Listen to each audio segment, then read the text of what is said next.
যা সিদ্ধান্ত হচ্ছে এটাকে একটা আইনি ভিত্তি দিয়ে এই সরকারের আমলেই এর অধীনেই নির্বাচনটা হতে হবে, এটা আমাদের শর্ত। তা যদি না হয় তাহলে এই নির্বাচনে যে কোনো লাভ হবে না। আর পিআর পদ্ধতির প্রশ্ন আমরা তুলেছি, পৃথিবীর প্রায় 90-91টা দেশে এই পদ্ধতি চালু আছে। এই পদ্ধতিও আবার 6টা পদ্ধতি এর মধ্যে আছে, পিআরের কিন্তু আবার একটা সিস্টেম না।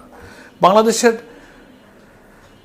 রাজনৈতিক আর্থসামাজিক অবস্থা, ভোটারদের মন মানসিকতা, পরিবেশ অনুযায়ী যে পদ্ধতিটা অ্যাপ্লিকেবল সেটার ভিত্তিতেই হোক, কিন্তু এখানে একটা পিআর পদ্ধতির ব্যাপারে আমরা দাবি করেছি।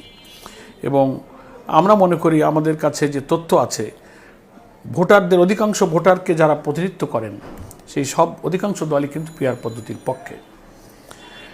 কিছু কিছু এজেন্সি, কিছু সংস্থা ইতিমধ্যে তারা জরিপও করেছে, 71% লোকেরা পিআরের পক্ষে। পিআরের কী সুবিধা তাও আমরা কিন্তু গোল টেবিলে, সেমিনারে, আলোচনায়, আর্টিকেলে, পত্রপত্রিকায় আমরা প্রকাশ করছি, লিখছি যে পিআর পদ্ধতি হচ্ছে সংখ্যানুপাতিক নির্বাচন পদ্ধতি, প্রপোর্শনাল রিপ্রেজেন্টেশন, অর্থাৎ একটা ভোটেরও সেখানে মূল্যায়ন হবে। এবং ভোট প্রথমত কোনো ব্যক্তিকে দেবে না, দেবে দলকে, তার আদর্শকে, তার ম্যানিফেস্টোকে।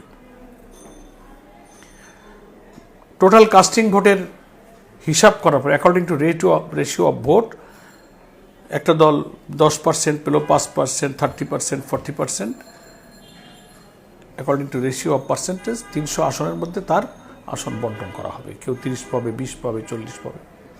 তাহলে হলো কি, একটা লোক যদি বা একটা দল যদি 1% ভোটও পায় তাও সে পার্লামেন্টের 3টা আসন পাবে। ছোট ছোট সব দল কিন্তু এই জাতীয় সংসদে তারা আসন পাচ্ছে, সরকারের সকলের কিন্তু অংশীদারিত্ব হচ্ছে। একটা গভর্নমেন্ট জনগণের সব শ্রেণী পেশার মানুষের রিপ্রেজেন্টেশনের মধ্য দিয়ে গভর্নমেন্টটা ফর্ম হচ্ছে, এটা একটা সুবিধা। দ্বিতীয় বড় সুবিধা হচ্ছে যে ব্যক্তির ইন্টারেস্ট যখন ওই ইলেকশনে থাকছে না, তখন ওখানে কালো টাকা, পেশি শক্তি, মনোনয়ন বাণিজ্য, সহিংসতা এগুলো হচ্ছে না। কারণ আমি মনোনয়ন পাবো কিনা, এমপি হব কিনা আমি তো বুঝতে পারছি না, ফলে আমার ওখানে টাকা নিয়োগ করার, আমার মস্তান দেওয়ার তো কোনো দরকার নেই। দলের পক্ষে মানুষ ভোট দেবে। আরেকটা সুবিধা হচ্ছে যে যখন সংখ্যানুপাতিক পদ্ধতিতে প্রত্যেকটি দলের শতকরা হার নির্ধারিত হয়ে যাবে, তখন বুঝবে যে আমি কতটা আসন পাচ্ছি। দল উইল নমিনেট দেয়ার এমপি, দল বলে দেবে যে হ্যাঁ আপনার 30টা এমপি পাবেন, আপনি 30 জনের নাম দিন, তালিকা থেকে তারা নেবে। তাহলে সুবিধা হবে কি, এই তালিকা করার ক্ষেত্রে রাজনৈতিক দলগুলো তার মধ্যে অভিজ্ঞ, প্রাজ্ঞ, দক্ষ, আইনজ্ঞ, বিশেষজ্ঞ, অভিজ্ঞ লোকদেরকে তারা পার্লামেন্টে নমিনেট করতে পারবে। ফলে পার্লামেন্টটাও হবে কিন্তু একটা কোয়ালিটি পার্লামেন্ট, রিচ পার্লামেন্ট হবে। এখন বহু দলের, বহু কেন্দ্রীয় এমন যোগ্য অভিজ্ঞ নেতা আছে, মাস্তানি আর কালো টাকার খেলা করতে পারে না বলে একটা স্বল্প শিক্ষিত মাস্তান চাঁদাবাদের কাছে সে হেরে যায়। বহু যোগ্য লোক অনেক সেন্ট্রাল কমিটিতে আছে। পিআর পদ্ধতি হলে তা হবে না, দলই তার যোগ্য লোককে পার্লামেন্টে দিতে পারবে। আরও অনেক সুবিধা আছে। আমি শর্ট এই জন্য মনে করি, সবাই মনে করছে যে পিআর পদ্ধতি হলে জনগণের বেশিরভাগের অংশগ্রহণ হবে শাসন ব্যবস্থায়। প্রত্যেকটি ভোটারের, এই যে আমি 1.5 লাখ ভোট পেয়ে জিতলাম আর 1,49,000 ভোট পেয়ে হেরে গেল, তাহলে এই 1,49,000 ভোটের কোনো মূল্য হলো না। গ্রামে বলে যে হারে গেলি বলে আমার ভোট পৌঁছে গেছে, কিন্তু এই পদ্ধতিটা এমন যে এর ভোট আর পৌঁছবে না। 1% ভোট পেলেও সে 300 আসনের মধ্যে 3টা সিট পাচ্ছে। এই বহুমুখী সুবিধার কারণে প্রপোর্শনাল রিপ্রেজেন্টেশন পদ্ধতি হলে নির্বাচনী পরিবেশটা, ইলেকট্রাল প্রসেসটা কম্পারেটিভলি ফেয়ার হবে। আর আমরা শর্ত দিয়েছি যে এই জুলাই চার্টার যেটা হতে যাচ্ছে, সবাই যদি এই সনদে স্বাক্ষর করে, এটাকেই একটা আইনি ভিত্তি দেওয়া হোক। কীভাবে আইনি ভিত্তি দেওয়া হবে? কোনো বড় দলের নেতারা বলছেন যে পার্লামেন্ট ছাড়া তো এর আইনি ভিত্তি হবে না। আমরা তো সেমিনারও সেদিন বলেছি এবং আমরা এমনিতেই বলেছি যে এর নজির তো বাংলাদেশে আছে। 70-এর যে নির্বাচন হয়েছিল সেটা কিসের ভিত্তিতে হয়েছিল? তখন তো পাকিস্তান কোনো সংবিধান ছিল না। 56-এর সংবিধান হয়েছিল, সেটা 62-তে সে আবার মার্শাল লে স্থগিত হয়ে গেল। তখন লিগাল ফ্রেমওয়ার্ক অর্ডিন্যান্স করা হয়েছিল, LFO বলা হতো। সেই কাঠামোর ভিত্তিতে কিন্তু 17 ইলেকশন হয়েছে। তারপরে এরশাদ সাহেব ক্ষমতায় এসে, জিয়াউর রহমান সাহেব ক্ষমতায় এসে প্রত্যেকে পার্টি করা, দল করা, নিজের প্রেসিডেন্টশিপকে বৈধ করার জন্য ওনারা রেফারেন্ডাম করেছেন, গণভোট করেছেন, প্রোক্লেমেশন জারি করেছেন, অর্ডিন্যান্স করেছেন। ফলে প্রোক্লেমেশন, অর্ডিন্যান্স, এলএফও এগুলোই দিয়েও তো আইনি ভিত্তি করা যায়। পরবর্তী পার্লামেন্টে এগুলো অনুমোদন করবে। যারা অনেকে বক্তৃতায় করে বলেন যে না সংবিধান, এগুলোর আইন কানুন পার্লামেন্ট ছাড়া হবে না, এটা ঠিক না। এটা হচ্ছে এগুলো অ্যাভয়েড করার জন্য তারা যুক্তিগুলো দিচ্ছেন। দ্যাট ইজ ওয়াই আমরা বলছি যে এই জুলাই চার্টারকে আইনি ভিত্তি দেওয়ার সুযোগ আছে। হয়তো শুধু মানে আমার যা চিন্তা আমার কথাই রাখতে হবে, নাইলে আমি নাই, সালিশ মালি তাল গাছটা আমার, গ্রামে যেটা বলে, এটা করলে ইলেকশন ফেয়ার হবে না, তখন একটা ক্রাইসিস তৈরি হবে।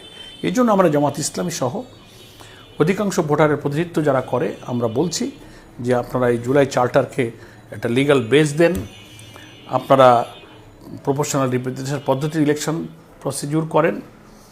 আমরা তো নির্বাচনের কখনো বিরোধিতা করিনি, ইভেন নির্বাচনের ডেট নিয়ে আমরা কোনো কথা বলিনি। ঠিক আছে, ডক্টর ইউনূস সাহেব একটা টাইম লাইন দিয়েছেন ফেব্রুয়ারি, উনি তো ফেব্রুয়ারি থেকে জুন এরম বছরের মধ্যে দেবে, দিতে দিতে এখন উনি একটা স্পেসিফিক জায়গায় আসছেন। No, we have no complain. আপনি তার আগে করেন, কিন্তু এই শর্তগুলো মেনে করেন, ডেট ইজ নো প্রবলেম আমাদের কাছে। আমাদের কথা হচ্ছে ইলেকশনটা কী প্রসেসে হতে যাচ্ছে, এটাকে ঠিক করেন, আমরা ইলেকশনে যাব, এই দাবি আমরা করে যাচ্ছি। এখন অনেক প্রশ্ন করছেন যে তাহলে কি আপনারা এটা না হলে ইলেকশনে যাবেন না? তো এখন সংস্কার যদি না হয়, আর একটা বড় প্রশ্ন রয়েছে, যারা এই জুলাই অভ্যুত্থানের 1400 লোককে হত্যা করেছে, 20,000 লোককে আহত করেছে, এই গণহত্যাকারীদের অন্তত সবার না হোক, প্রধান প্রধান ঘৃণ্য চিহ্নিত প্রমাণিত অপরাধীদের বিচার হতে হবে ট্রাইব্যুনালে। দৃশ্যমান না হলে আর সংস্কার করা এই জুলাই চার্টার ভিত্তিতে যদি আইন করে ভোট না হয়, তো সেই ভোট এই জনগণ মানবে না, এটা আমরা বলেছি। এবং সেটা কখনোই সুষ্ঠু ভোট হবে না, ওটা আর একটা ফ্যাসিবাদের জন্ম দেবে। বিদ্যমান কাঠামোতে নির্বাচন হলে আর একটা ফ্যাসিবাদের জন্ম হবে, কারণ যে ফরম্যাটে রাষ্ট্র চলেছে তাহলে তো সেই ফরম্যাটই থাকছে। তো ওখানে ঢুকলে তো আর একটা হাসিনা পয়দা হবে, সে কর্তৃত্বশীল হবে। কারণ আমরা এই রিফর্মের মধ্যে কী বলেছি, প্রেসিডেন্ট প্রধানমন্ত্রীর ক্ষমতা ভারসাম্যের কথা বলেছি। একজন প্রাইম মিনিস্টার 10 বছরের বেশি ক্ষমতায় থাকতে পারবে না। একজন প্রাইম মিনিস্টার দলীয় প্রধান এবং প্রাইম মিনিস্টার একসাথে থাকবে না, এগুলো তো রিফর্মের মধ্যে আসছে। তারপরে চিফ জাস্টিস সহ বিচারক নিয়োগের জন্য অ্যাপয়েন্টিং অথরিটি আলাদা হবে।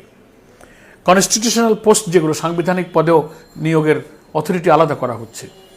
তারপরে আর্টিকেল 70-কে আমরা সংশোধন করার প্রস্তাব দিয়েছি। লোয়ার হাউস, আপার হাউসে পিআরের ব্যাপারে তো প্রায় সবাই একমত হয়েছে, but BNP note of dissent দিয়েছে, কিন্তু ঐক্যমত কমিশন এটাকে সিদ্ধান্ত নিয়েছে। ফলে অনেকগুলো রিফর্ম কিন্তু আমরা করছি।